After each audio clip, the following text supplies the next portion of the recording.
الصلاة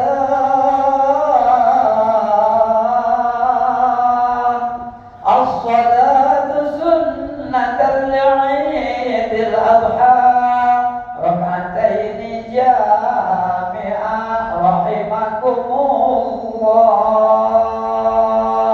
الصلاة سنة العيد الأضحى ركعتين جامعة رحمكم الله. صلاة لا إله إلا الله محمد رسول الله.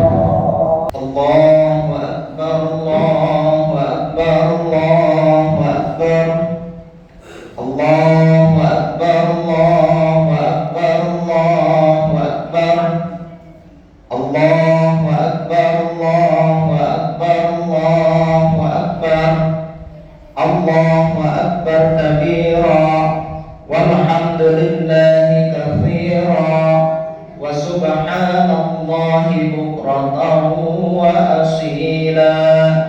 لا إله إلا الله وحده صدق وعده ونصر عبده وأعز جنده وهزم الأحزاب وحده. لا إله إلا الله ولا نعبد إلا إياه مخلصين له الدين ولو كره الكافرون. الله أكبر ولله الحمد. الحمد لله الحمد لله الذي جعل للمسلمين عيد الفطر بعد صيام رمضان وعيد الأضحى بعد يوم عرفة. أشهد أن لا إله إلا الله وحده لا شريك له له الملك العظيم الأكبر وأشهد أن سيدنا محمدا عبده ورسوله. اللهم صل وسلم على سيدنا محمد وعلى آله وأصحابه الذين أذهب عنهم الرجس والطهار. أما بعد فيا عباد الله أوصيكم ونفسي بتقوى الله فقد فاز المتقون وأحثكم وإياي على طاعة الله وطاعة رسوله في كل وقت لعلكم تفلحون. فقد قال الله تعالى في كتابه الكريم يا أيها الذين آمنوا اتقوا الله حق تقاته ولا تموتن إلا وأنتم مسلمون. صدق الله العظيم. Allah adalah zat yang menciptakan 7 lapis langit dan 7 lapis bumi beserta seluruh isinya. Allah lah yang menciptakan kehidupan dan kematian. Allah lah yang menganugerahkan kepada kita berbagai macam karunia dan nikmat, sehingga di pagi hari yang cerah dan penuh barokah ini kita dapat kembali merasakan sekaligus merayakan hari yang berbahagia, yaitu hari raya Idul Adha. Dan atas segala curahan karunia serta nikmat dari Allah Subhanahu wa taala, puji serta syukur senantiasa kita haturkan kepadanya. Dan tak lupa salawat beserta salam semoga senantiasa terlimpah curahkan keharibaan yang mulia seorang nabi yang suci, rasul dan agung, yakni habibana wa nabiyana Muhammad sallallahu alaihi wa alihi wasallam. Ma'asyiral muslimin rahimakumullah, di pagi hari yang penuh barokah ini kita bersama-sama berkumpul untuk melaksanakan salat Idul Adha, dan baru saja kita laksanakan ruku dan sujud sebagai manifestasi perasaan takwa kita kepada Allah Subhanahu wa taala. Kita agungkan namanya, kita gemakan takbir, tahlil dan tahmid sebagai pernyataan dan pengakuan atas keagungan Allah Subhanahu wa taala. Takbir yang kita ucapkan bukanlah sekedar gerak bibir tanpa arti, tetapi merupakan pengakuan dalam hati yang menyentuh dan menggetarkan relung-relung jiwa manusia yang beriman. Allah Maha Besar, Allah Maha Agung, dan tiada yang patut disembah kecuali Allah.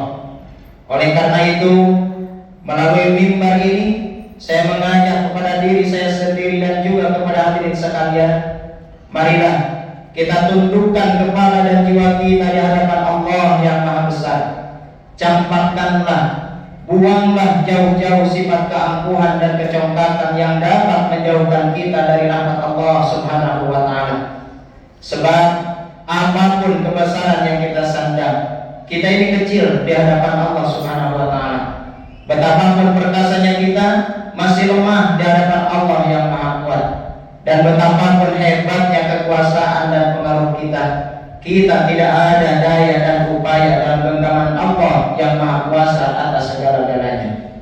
Dan marilah kita jaga dan kita tingkatkan keimanan serta ketakwaan kita kehadirat Allah Subhanahu wa Ta'ala dengan senantiasa berusaha berupaya menjalankan apa yang diperintahkan oleh Allah dan menjauhi apa yang dilarang oleh Allah. Sungguh hanya takwalah sebaik-baiknya bekal di akhirat kelak. Idul Adha adalah salah satu hari raya di dalam agama Islam yang di dalamnya tersimpan berbagai macam peristiwa yang luar biasa. Peristiwa tersebut diabadikan dan selanjutnya dijadikan sebagai ibadah. Sekurang-kurangnya ada dua ibadah yang sangat erat kaitannya dengan hari raya Idul Adha, yaitu yang pertama adalah ibadah haji dan yang kedua adalah udhiyah atau menyembelih hewan kurban. Kedua ibadah ini mengandung nilai keteguhan dan keimanan serta menjadi bukti pengorbanan yang didasari dengan penuh keikhlasan dan kesabaran. Allahu Akbar, Allahu Akbar, Allahu Akbar, walillahil hamd.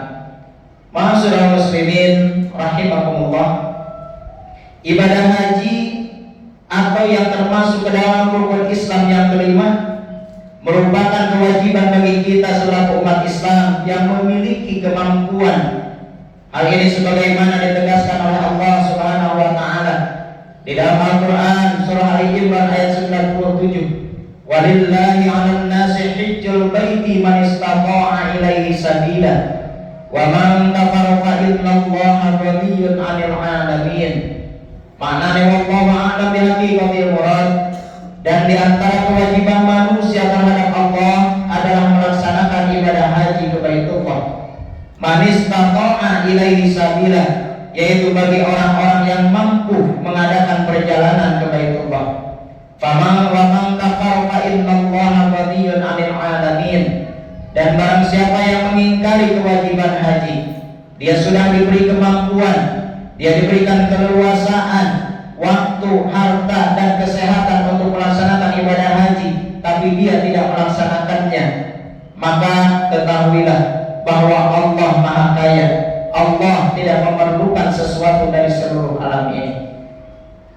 Mampu melaksanakan rukun Islam yang kelima ini memiliki arti siap untuk mengorbankan harta yang dimiliki sebagai wujud rasa syukur atas setiap karunia dan nikmat harta dan kesehatan demi untuk mendekatkan diri kepada Allah Subhanahu wa Ta'ala. Kesiapan ini mengorbankan harta untuk menjadi tamu Allah di Baitullah, sekaligus mengajarkan kepada kita untuk menjauhi sifat kikir, sifat pelit dan terlalu cinta terhadap dunia. Dan pengorbanan kita dalam beribadah haji juga mengajarkan kepada kita untuk tidak membangga-banggakan harta kekayaan ataupun kelebihan yang kita miliki, karena pada dasarnya semua itu adalah karunia dan anugerah dari Allah Subhanahu wa Ta'ala yang sudah seharusnya dan sudah sepatutnya kita sadari, dan semua itu harus kita syukuri demi untuk menjadi modal kita dalam beribadah kepada Allah Subhanahu wa Ta'ala. Selain itu, ibadah haji juga mengajarkan kepada kita untuk saling membantu dan saling bekerja sama dengan orang lain. Karena seperti yang kita ketahui, perjalanan ibadah haji ditempuh dengan berduyun-duyun dalam sebuah perjalanan yang penuh dengan tantangan dan kesulitan serta penuh dengan pengorbanan di dalamnya. Dan itu semua harus diikuti dengan semangat juang yang pantang putus asa, disertai disiplin dan kesabaran untuk mencapai sebuah tujuan. Di samping itu, akhlakul karimah kepada sesama manusia pun harus diutamakan, diiringi dengan kesadaran bahwa niat berangkat ke Baitullah adalah untuk beribadah, bukan untuk yang lainnya selain daripada tujuan kepada Allah. Dengan niat yang benar, ibadah haji seharusnya dapat membangkitkan semangat dan kesadaran diri untuk saling mengingatkan dalam kebaikan, menasehati dalam kesabaran, dan menebarkan kasih sayang kepada seluruh ciptaan Allah Subhanahu wa Ta'ala, serta saling membantu dengan sesama.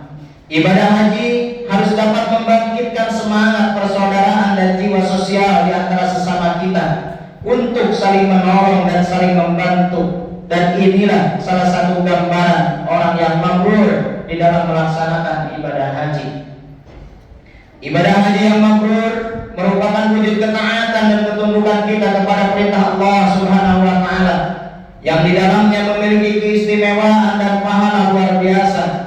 Allah Subhanahu wa Ta'ala telah menjanjikan balasan nyata bagi mereka yang mendapatkan haji mabrur, yaitu surga yang abadi. Sebagaimana dikatakan oleh Rasulullah sallallahu alaihi wasallam, al-umratu ila umrati kafaratun lima bainahuma wal hajjul mabrur laisa lahu jazaa'un illa jannah. Umrah ke umrah berikutnya merupakan pelupur dosa antara keduanya, dan tiada balasan bagi haji mabrur melainkan surga. Allahu akbar, Allahu akbar, Allahu akbar, walillahil hamd. Kemudian ibadah selanjutnya yang berkaitan dengan Idul Adha selain daripada ibadah haji adalah ibadah kurban atau udhiyah, yang mana kurban ini erat kaitannya dengan kisah kurban daripada umatnya, daripada makhluk Allah yang mulia, yaitu Nabi Ibrahim alaihissalam dan putranya yaitu Nabi Ismail alaihissalam. Ketika Nabi Ibrahim alaihissalam diperintahkan oleh Allah Subhanahu wa Ta'ala untuk menyembelih Nabi Ismail alaihissalam, putra tercinta yang telah lama didapatkan dan diimpikan, dinanti-nantikan kelahirannya. Dalam satu riwayat, Nabi Ibrahim menanti kehadiran Nabi Ismail itu usia selama 46 tahun. Dalam satu riwayat sampai 86 tahun. Dan ketika mencapai pada waktunya, Nabi Ibrahim alaihissalam diperintahkan oleh Allah Subhanahu wa Ta'ala melalui perintah lewat mimpi untuk menyembelih putranya tersayang yaitu Nabi Ismail alaihissalam. Namun berbekal keimanan yang tinggi, Nabi Ibrahim melaksanakan perintah yang disampaikan oleh Allah Subhanahu wa Ta'ala tersebut, sehingga sebelum Nabi Ibrahim alaihissalam menyembelih Ismail, maka berkat keimanan yang teguh, Malak Jibril diutus oleh Allah Subhanahu wa Ta'ala dengan membawa seekor kibas dari surga sebagai ganti untuk disembelih, dan pada akhirnya yang disembelih adalah kibas. Peristiwa ini diabadikan dalam Al-Quran Al-Karim, surah As-Saffat ayat 102. Falamma balagha ma'ahul sa'ya qala ya bunayya inni ara fil manam anni adbahuka fanzur mada tara qala ya abati ma tu'mar satajiduni insyaallah minas sabirin. Falamma balagha ma'ahul sa'ya, ketika usia Nabi Ismail mencapai as-sa'ya, ulama ahli tafsir mengatakan as-sa'ya adalah usia mendekati balik. Sebagian riwayat mengatakan ukuran 12 sampai 15 tahun. Satu riwayat mengatakan usia 13 tahun. Maka Nabi Ibrahim menyampaikan perintah dari Allah yang datang lewat mimpi kepada Nabi Ismail. Ya bunayya inni ara fil manami adni adbahu. Wahai putraku, sesungguhnya aku melihat dalam mimpi bahwa aku menyembelihmu atas perintah Allah. Fanzur mada tara, maka pikirkanlah apa pendapatmu. Dan kemudian Nabi Ismail menjawab, ya abati ma tu'mar satajiduni insyaallah minas sabirin. Wahai ayahku, kerjakanlah apa yang telah diperintahkan kepadamu, insyaallah engkau akan mendapatiku termasuk ke dalam golongan orang-orang yang sabar. Dari sejarah inilah umat Islam diperintahkan untuk menyembelih hewan kurban, yang pada hakikatnya merupakan sebuah ibadah untuk mengingatkan kita semua agar kembali pada tujuan utama hidup kita, yaitu beribadah kepada Allah Subhanahu wa taala. Sebagaimana disebutkan di dalam Al-Qur'an surah Az-Zariyat ayat 56, "Wa ma khalaqtul jinna wal insa illa liya'budun." Allahu akbar, Allahu akbar, Allahu akbar, walillahil hamd. Ma'asyiral muslimin rahimakumullah. Dari kisah ketaatan Nabi Ibrahim dan Nabi Ismail alaihi wassalam ada beberapa hikmah, beberapa pelajaran yang bisa kita ambil dan kita terapkan di dalam kehidupan keseharian kita.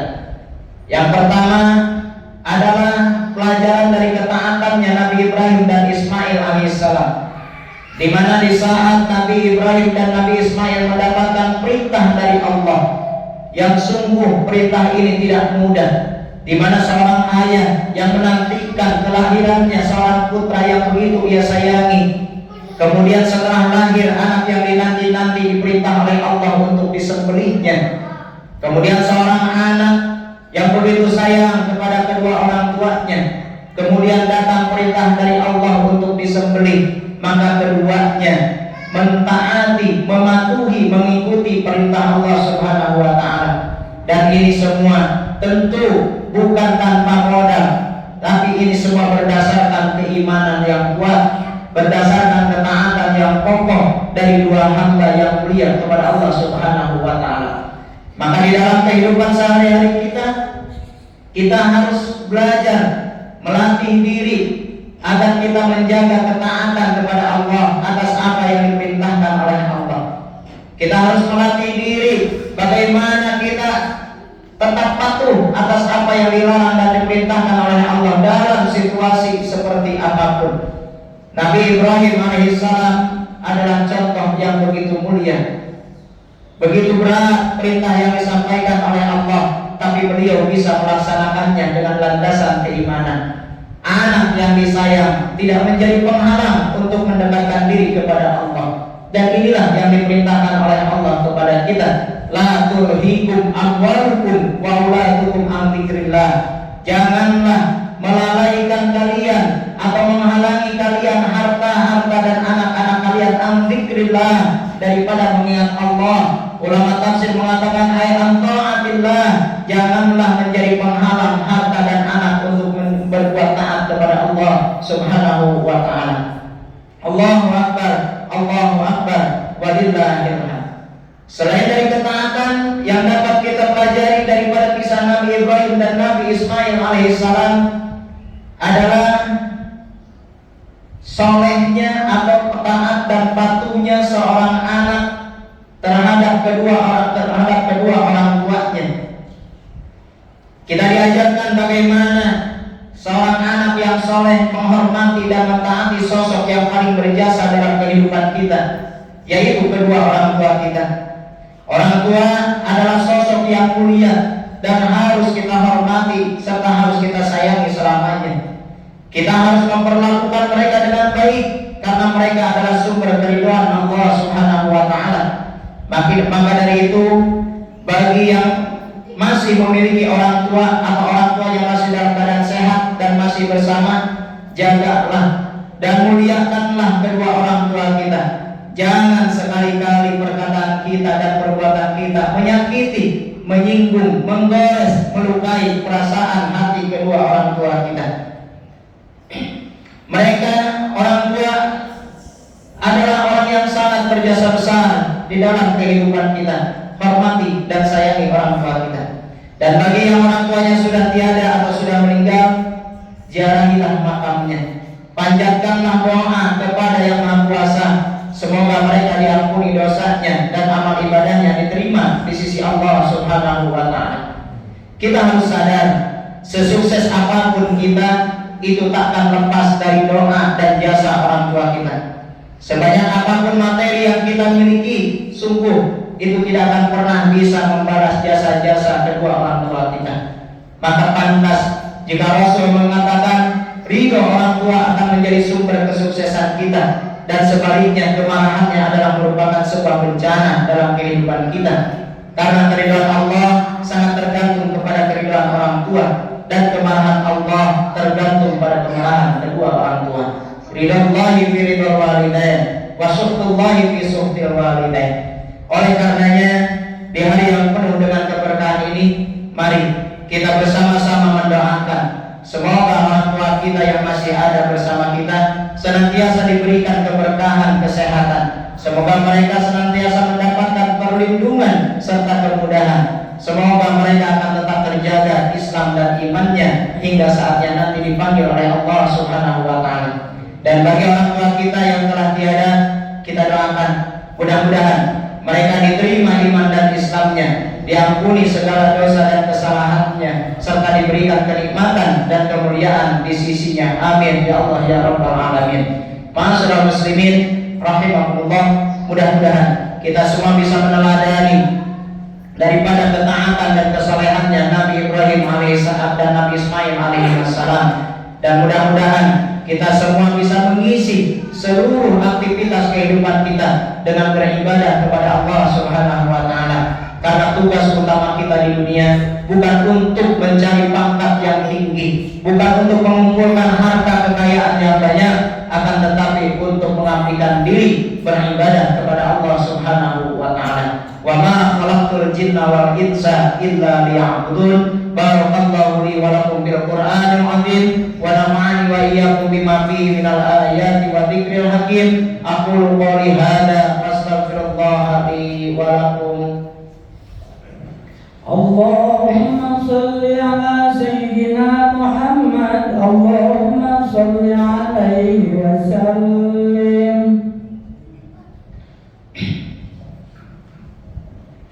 Allahu akbar, Allahu akbar, Allahu akbar. Allahu akbar, Allahu akbar, Allahu akbar. Allahu akbar kabira walhamdulillahi katsira wa subhanallahi bukratan wa asila. La ilaha illallah wahdah sadaqa wa'dah wa nasara 'abdah wa a'ada jundahu wa hazama al-ahzaba wahdah. La ilaha illallah wa la na'budu illa iyyah mukhlisina lahuddin walau karihal kafirun. Allahu akbar walillahil hamd. Alhamdulillah, alhamdulillah hamdan katsiran kama amar. Asyhadu an la ilaha illallah wahdahu la syarika lahu irghaman liman jahada bihi wa kafar. Wa asyhadu anna sayyidana wa nabiyyana Muhammadan abduhu wa rasuluhu sayyidul khalaiqi wal masyar. Allahumma shalli wa sallim ala sayyidina Muhammadin sayyidil anbiya'i wal mursalin wa ala alihi wa ashabihi mattasalat ainun bi nazar wa udhun bi khabar, amma ba'du. Fa ya ibadallah ittaqullaha haqqa taqwah wa'lamu anna jannata 'indat liman yattaqullaha fa hiya masiru wa maswah. Fatajawwadu fa inna khairaz zadi taqwa wa hafidhu 'ala sholati wa ta'ah wa huduril jum'ati wal jamaah. Wa'lamu anna Allah ta'ala amarakum bi amrin bada fihi bi nafsihi wa sanna bi malaikati qudsi.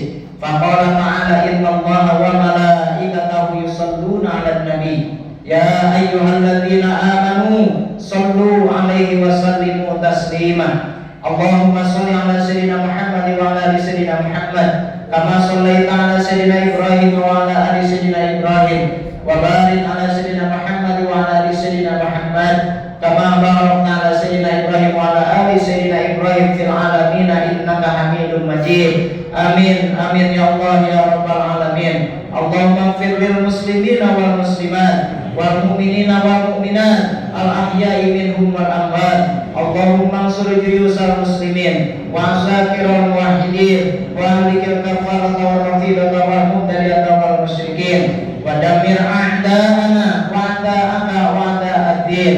Rabbana la tuzigh qulubana ba'da idh hadaitana wa hab lana min ladunka rahmatan innaka antal wahhab.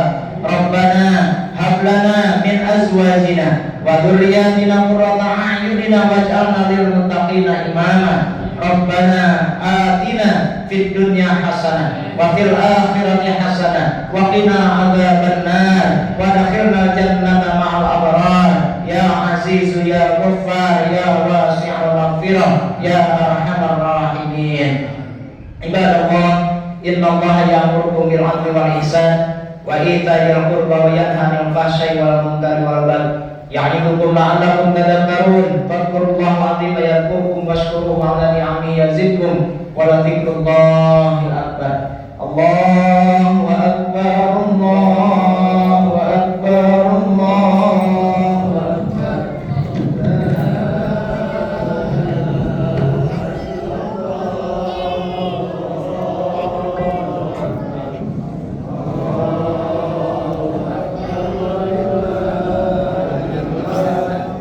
Sallallahu ala Muhammad, sallallahu ala wasallam, sallallahu ala Muhammad, sallallahu ala wasallam, sallallahu ala Muhammad, sallallahu ala wasallam, sallallahu ala Muhammad, sallallahu ala wasallam, sallallahu ala Muhammad, sallallahu